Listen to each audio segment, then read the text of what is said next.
ದೀಪಾವಳಿ ಹಬ್ಬಕ್ಕೆ ಸ್ವೀಟ್ ಜೊತೆಗೆ ಈ ರೀತಿಯಾಗಿ ಖಾರವಾಗಿರುವಂತಹ ಬೆಳ್ಳುಳ್ಳಿ ಮಂಡಕ್ಕಿನ ಮಾಡ್ಕೊಳ್ಳಿ. ತುಂಬಾ ಚೆನ್ನಾಗಿರುತ್ತೆ. ಹಾಗಾದರೆ ಬನ್ನಿ ತಡ ಮಾಡದೆ ರೆಸಿಪಿನ ಶುರು ಮಾಡೋಣ. ವಿಡಿಯೋ ನೋಡೋದಕ್ಕೂ ಮೊದಲು ನೀವಿನ್ನು ನನ್ನ ಚಾನಲನ್ನು ಸಬ್ಸ್ಕ್ರೈಬ್ ಮಾಡದೆ ನೋಡ್ತಾ ಇದ್ದರೆ ಪ್ಲೀಸ್ ಸಬ್ಸ್ಕ್ರೈಬ್ ಮಾಡ್ಕೊಳ್ಳಿ. ಹಾಗೆಯೇ ಪಕ್ಕದಲ್ಲಿ ಬರುವಂತಹ ಬೆಲ್ ಐಕನನ್ನು ಕ್ಲಿಕ್ ಮಾಡಿ. ಇದನ್ನು ಮಾಡಲಿಕ್ಕೆ ಮೊದಲು ನಾನಿಲ್ಲಿ ಒಂದು ಅಗಲವಾಗಿರುವಂತಹ ದೊಡ್ಡ ಪಾತ್ರೆಗೆ ಎಣ್ಣೆನ ಹಾಕ್ಕೊಳ್ತಾ ಇದ್ದೀನಿ. ಎಣ್ಣೆನ ಸ್ವಲ್ಪ ಜಾಸ್ತಿ ಅನ್ನೋಂಗೆ ಹಾಕ್ಕೊಳ್ಳಿ, ಇಲ್ಲಾಂದರೆ ಮಂಡಕ್ಕಿ ಎಲ್ಲ ಒಣರಾಗ್ಬಿಡುತ್ತೆ. ಇದಕ್ಕೆ ನಾನಿಲ್ಲಿ 3ರಿಂದ 4 ಗಡ್ಡೆ ಆಗುವಷ್ಟು ಬೆಳ್ಳುಳ್ಳಿನ ಈ ರೀತಿಯಾಗಿ ಜಜ್ಜಿ ಹಾಕ್ಕೊಳ್ತಾ ಇದ್ದೀನಿ. ಬೆಳ್ಳುಳ್ಳಿನ ಜಾಸ್ತಿ ಅನ್ನೋಂಗೆ ಹಾಕ್ಕೊಳ್ಳಿ, ಫ್ಲೇವರ್ ತುಂಬಾ ಚೆನ್ನಾಗಿ ಬರುತ್ತೆ. ಹಾಗೆಯೇ 2ರಿಂದ 3 ಗರಿ ಆಗುವಷ್ಟು ಕರಿಬೇವು ಸೊಪ್ಪು. ಹಾಗೆಯೇ ಇದ್ರ ಜೊತೆಗೆ ನಾನಿಲ್ಲಿ ಸ್ವಲ್ಪ ಶೇಂಗಾ ಬೀಜನ ಹಾಕ್ಕೊಳ್ತಾ ಇದ್ದೀನಿ. ಶೇಂಗಾ ಬೀಜನ ಸ್ವಲ್ಪ ಜಾಸ್ತಿ ಅನ್ನೋಂಗೆ ಹಾಕ್ಕೊಳ್ಳಿ, ಚೆನ್ನಾಗಿರುತ್ತೆ. ಹಾಗೆಯೇ ಇದ್ರ ಜೊತೆಗೆ ಸ್ವಲ್ಪ ಪುಟಾಣಿ, ಮನೇಲಿ ಮಕ್ಕಳಿದ್ರೆ ಪುಟಾಣಿ ಹಾಗೆಯೇ ಶೇಂಗಾ ಬೀಜನ ಸ್ವಲ್ಪ ಜಾಸ್ತಿ ಅನ್ನೋಂಗೆ ಹಾಕ್ಕೊಳ್ಳಿ, ಮಕ್ಕಳು ಇಷ್ಟಪಟ್ಟು ತಿಂತಾರೆ. ಹಾಗೆಯೇ ಇದ್ರ ಜೊತೆಗೆ ನಾನಿಲ್ಲಿ 1 ಚಮಚ ಆಗುವಷ್ಟು ಜೀರಿಗೆ ಮತ್ತು ಸಾಸಿವೆನ ಹಾಕ್ಕೊಳ್ತಾ ಇದ್ದೀನಿ.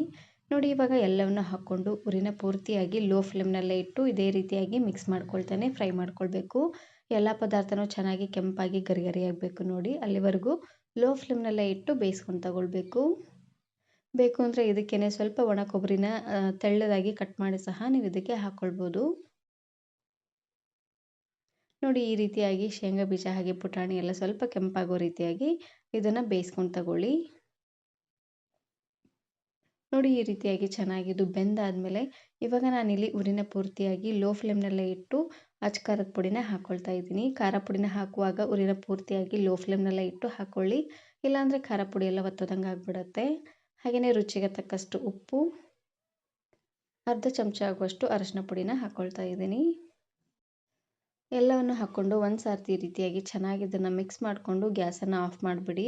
ಖಾರ ಪುಡಿ, ಅರಶಿನ ಪುಡಿ ಹಾಗೆಯೇ ಉಪ್ಪನ್ನು ಹಾಕ್ಕೊಂಡು ಜಾಸ್ತಿ ಹೊತ್ತೇನು ಬೇಯಿಸೋ ಹಾಗಿಲ್ಲ, ಬೇಯಿಸಿದ್ರೆ ಒತ್ತೋದಂಗೆ ಆಗಿಬಿಡುತ್ತೆ. ಹಾಗಾಗಿ ನೋಡಿ, ಈ ರೀತಿಯಾಗಿ ಚೆನ್ನಾಗಿ ಇದನ್ನು ಮಿಕ್ಸ್ ಮಾಡಿದಾದಮೇಲೆ ಇವಾಗ ನಾನಿಲ್ಲಿ ಮಂಡಕ್ಕಿನ ಹಾಕ್ಕೊಳ್ತಾ ಇದ್ದೀನಿ. ಪಳ್ಳ ಮಂಡಕ್ಕಿ ಬರುತ್ತೆ ನೋಡಿ, ಅದನ್ನು ಹಾಕ್ಕೊಳ್ತಾ ಇದ್ದೀನಿ. ಮಂಡಕ್ಕಿ ಚಳಿಗೆ ಪೂರ್ತಿ ಮೆತ್ತಗಾಗಿದ್ದರೆ ಉರಿನ ಪೂರ್ತಿಯಾಗಿ ಲೋ ಫ್ಲೇಮ್ನಲ್ಲೇ ಇಟ್ಟು ಇದೇ ರೀತಿಯಾಗಿ ಮಿಕ್ಸ್ ಮಾಡ್ಕೊಳ್ತಾನೆ ಇದನ್ನು ಬೇಯಿಸ್ಕೊಳ್ಬೇಕು. ಈ ರೀತಿಯಾಗಿ ಮಾಡೋದ್ರಿಂದ ಮಂಡಕ್ಕಿ ಗರಿಗರಿಯಾಗಿ ತುಂಬಾ ಚೆನ್ನಾಗಿ ಬರುತ್ತೆ. ದೀಪಾವಳಿ ಹಬ್ಬಕ್ಕೆ ಸ್ವೀಟ್ ಅಂತೂ ಮಾಡೇ ಮಾಡಿರ್ತೀರ. ಸ್ವೀಟ್ ಜೊತೆಗೆ ಈ ರೀತಿಯಾಗಿ ಖಾರವಾಗಿರುವಂತಹ ಮಂಡಕ್ಕಿನ ಮಾಡ್ಕೊಳ್ಳಿ, ತುಂಬಾ ಚೆನ್ನಾಗಿರುತ್ತೆ.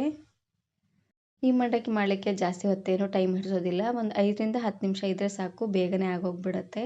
ಈ ವಿಡಿಯೋ ಇಷ್ಟ ಆದರೆ ಈಗಲೇ ಒಂದು ಲೈಕ್ ಬಟನನ್ನು ಕ್ಲಿಕ್ ಮಾಡಿ, ಫ್ರೆಂಡ್ಸ್ ಆ್ಯಂಡ್ ಫ್ಯಾಮಿಲಿ ಜೊತೆಗೆ ಶೇರ್ ಮಾಡಿ. ಹಾಗೆಯೇ ಮತ್ತಷ್ಟು ಹೊಸ ರೆಸಿಪಿಗಾಗಿ ವರ್ಣಿಕಾ ಅಡುಗೆ ಮನೆ ಯೂಟ್ಯೂಬ್ ಚಾನಲನ್ನು ಸಬ್ಸ್ಕ್ರೈಬ್ ಮಾಡ್ಕೊಳ್ಳಿ. Thanks for watching.